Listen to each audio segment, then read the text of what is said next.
Greetings everyone, welcome back to the channel. This is a private will and I'm coming back to my playthrough of a Cruel Necessity by Worthington Games. It's been more than a week since I've did the setup video, and well, you know, things happen sometimes. Life is a bit complicated, so I didn't really have time to do more videos. But I figured tonight will be a good night to start this.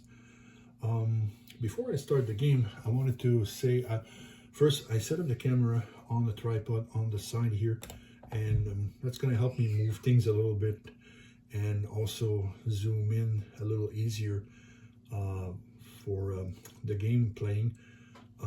I felt like on top it's not really, I don't know, it's hard to zoom out and it zoom in, and it doesn't really show the full map sometimes.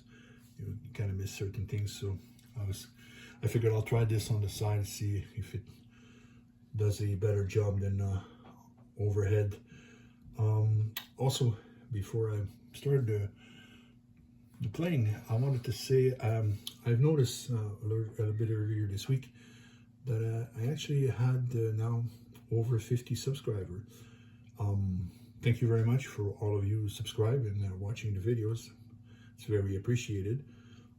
When I started this back in April, I really didn't have any kind of expectation I was doing this. So for fun, just to showcase some of the games that I enjoy, and kind of my way of coming back into wargaming after quite almost 20 years of not playing any war games.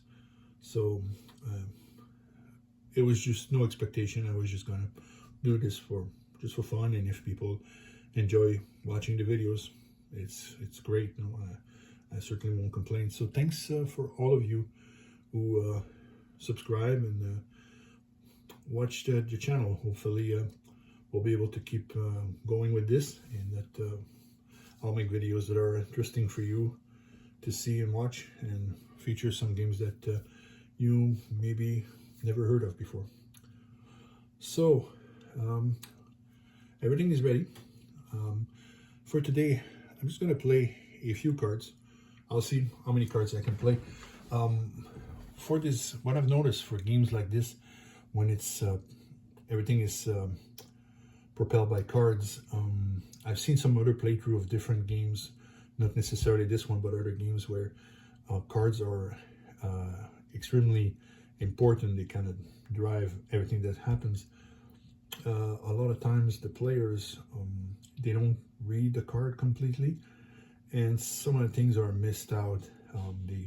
They forget things, or they don't apply things exactly the way it should be applied. So I don't know if it's because they're doing a video and they don't want to waste too much time reading the cards and make things a little, I don't know, they might find that it's too long, or people might get bored. But I mean, I'll try to read the cards properly and show you how each card works and how it affects the game. I don't think we're gonna have a particular battle in the first few cards that I'm going to play. Probably not. I can't remember the order when the first battle actually happened. Most of the action will probably just be happening on this, and some of the movement here of the armies on the map, and probably some other random event. So without any more talking, I'm gonna take out the first card. So only the first card has two sides, and when you first flip up the first card, this is always the first card that you play. Even if you shuffle the cards to play things randomly, this card and the last cards are always put first and last, and everything else in between is random. So I'm going to read this the best that I can. It's pretty small, and I don't have my eyes of 25-year-olds anymore. So bear with me. It's also in English. You might have noticed if you watch my videos, English is not my first language, and I do have a bit of an accent, like we say in my mother tongue, French. So some words might sound a little off. I'll do my best to pronounce them properly. So this is the first card, and it starts with the First English Civil War, 1640 to 1644. The prologue. For 15 years, King Charles' subjects became more alienated by his religious policies and desires to rule without parliaments. The more zealous Protestants or Puritans imagined the existence of a royal plot aimed at restoring the Catholic faith in England and the destruction of the people's liberties. Charles' attempt to introduce a new prayer book to Scotland in 1637 provoked furious resistance. His response to crush the Scots by force went disastrously wrong, compelling him to summon Parliament in October 1640 to raise money in support of his war. One seated Parliament assailed Charles with angry complaints about his policies. At first, the king had few supporters, but as Puritans members pushed for wholesale reform of the church, religious traditionalists became alarmed, and Charles found himself at the head of a swelling political constituency. Then, in 1641, the Catholics of Ireland rose up in arms, brutally killing many hundreds of the English and Scottish Protestants who had settled in Ireland. The rebellions caused panic in England, making it harder than ever for a political compromise to be reached and the nation's problem solved. England was rapidly dividing into two powerful armed camps. And that's a prologue, and is the first card. Now, the cards are always in the same setup. There's always three sections. First part is the military part, so it tells you what's happening with the armies, siege or battles. The second part is usually religious situation, moving the tracks or things happening on the map. And usually the last section is about social elements of the game. So this is card number 1. It says Scots defeat English army at the Battle of Newburn. August 28, 1640, needing to secure funds to raise a new army to stop the Scottish invasion after the defeat of the English army at Newburn, King Charles called for a session of Parliament. Now, you always read it from top to bottom, and you just follow the action as it goes. So the first part here is telling us that the army, Scotland, is activated, and that means that it's going to move once, and it's going to move from the Highlands, where it is here, and it's going to move to Edinburgh, and it's probably going to start sieging the fortress of Parliament here that's located in Edinburgh. So that's the first part, the army. Then we got the second page here, which is about religion. So in this one, it says, diminutive Archbishop, I'm not going to pronounce this right, Loud, probably not going to be right, but this attempts to impose a new Anglican prayer book on the Scots, but the Scottish bishops strongly oppose its introduction. And that tells us that monarchy track will go down by 1.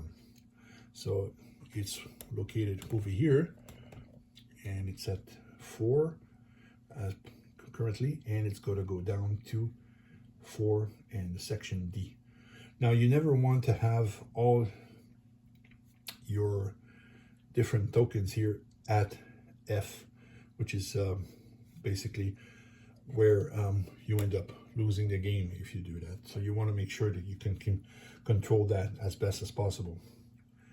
Now, the final part, which is the social, Scottish Kirk, which is, I believe, the Church of Scotland, signs the covenant to reject the Book of Common Prayer. And that means that Parliament will get a +1. Now, Parliament is over here, oops, I forgot to remove this. So Parliament gets a +1 die roll modifier. You usually get it from here, and you just apply it here on this one. And at this point, now the first card is displayed. Now, as the player, this is where you start to go in. So you basically, how it works is you've got zeal. You see them here. I'm going to move the camera here so you can see it. So you got zeal point, you start at 5, and you can spend these points in order to do action on the map. All right, so I'm going to put this back here. Now, what I would like to do is definitely use 1 zeal point and see if we can move this Scottish army back into the Highlands. So we're just going to move on. And in this case, I would need to have a die roll of 3. And I get a 1, so the army stays where it is. Now, I could probably spend another zeal point and give it another try, so we're going to do that. So I'm down to 3 zeal point, and I get a 5. So we're just going to push it back into the Highland. You want to try to make sure that they do not come down or come back over here and siege London, because that's for you a very bad situation. So you always try to get these army pushed up as much as possible. Now we still have more points. What I would like to do is see if I can maybe try to get Edinburgh a little stronger. Right now it's at a strength of 2, and it's obviously it would make things pretty easy to siege Edinburgh by the Scottish Army if they were to get activated here at one point. So I would like to see if I can get it in order to raise it up a bit. So we're going to try that. So we're going to spend 1 zeal point, and I actually get it. So we're going to bring it up to a 3, which is very good. Now, the other place where I probably want to increase also is London. It's also just at 2. And again, you know, if the Army of the West makes its way over here, that makes it much more easier for them to capture London, which is something you really don't want to do. So we're going to spend, and we get it. So we spend our zeal point, and we get London at 3. So at this point now, I only have 1 more zeal point, and I think I'm going to try to get all also raised to 3, just to get all my fort, well, except Bristol here, but get most of them at the higher level. So we're gonna spend 1 last point, and I do not get it, so that's it. And my turn is now done as the player, and we're gonna go back to the cards. So we're just gonna put back 5, and I'm just gonna remove this since it wasn't used, and we're going to go for card number 2. As you can see, nothing on the other side. Now it's just printed on one side. So this card, it says, Scots seize English land, King Charles signs a treaty. October 26, 1640, after the defeat of the Earl of Strafford, King Charles is compelled to sign the Treaty of Ripon and cede land to the Scottish Covenant and leave Newcastle in the hands of the Scots. So in the army phase, now this is going to be pretty bad because the Scottish Army gets a +1 strength and it activates twice. See, there's two icons here, so it moves twice. So it's going to be moving from Islands to Edinburgh, and obviously will siege now because it's got a second activation. It's going to be able to siege Edinburgh. It's now a 3+1. It's got a 4, and Edinburgh is only a 3. So it's going to be a little bit tricky for the English, for Parliament here to defend, and they might. It's a good thing I increased it soon because I'm probably going to. And yeah, so we just get 1. So it's going to go back down to 2. And so it's a good thing I increased it on the previous turn, because now I would be just down to 1 on this particular phase here. Now, next we've got the religious situation. So it says the Covenanters' victory also promoted Presbyterianism as a form of church government, as opposed by episcopacy, which favored by the crown. So it tells me that Scotland will go up by 1. So it goes up, and there we go on the tracker here. And then it says on the social part, John Pym creates the Parliamentary Committee of Safety. The purpose of the committee was to secure funds, first for the king and later for Parliament. And so Catholicism will get a +1 die roll modifier. So that's going to be right over here. So if there anything happens with the Catholics here, they do get a die roll modifier. So we're back to the card is finished, and we're now back to my turn. So I now have again 5 zeal points. You can get more depending on what happens, but usually you have 5. So I got my 5 zeal points here. I'm going to definitely spend a zeal point to try to push back the Scots back into the island. That's going to be a little difficult because now they've got the +1 strength for this turn, and I fail.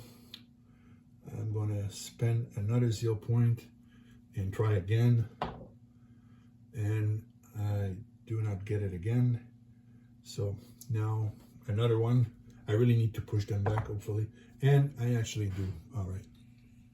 So the Scots move back to the Highlands.